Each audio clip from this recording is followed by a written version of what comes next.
بپیڵێن چی بە حیجاب نییە خی گەورە فرێ بە حیجابە يدنين عليهن من جلابيبهن ذلك أدنى أن يعرفن فلا يؤذين خی بەرگارە فەرمێی پێغەمبەری خوا صلی الله علیه و سلم بەژنەکانی خۆت بەژنی مسلمانان بەکچەکانیان بڵێ چی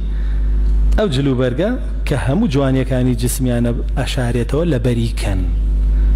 بەوەیە ئەناسرێنەوە کە ئەمانە ئافرەتی بە حیا و حورمەتن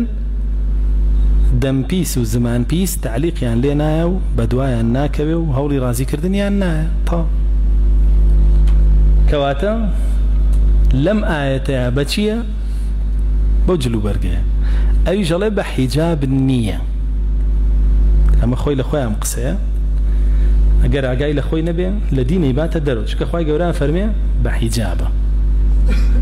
ئەوەڵێ بە حیجاب نییە بڵێ حیجاب هەیە ئەکەوێتە غەڵەتەوە کەس نەیوتوە هەر ئافرەتی حیجابی کرد مەعسوومە میتر غەڵەت ناکە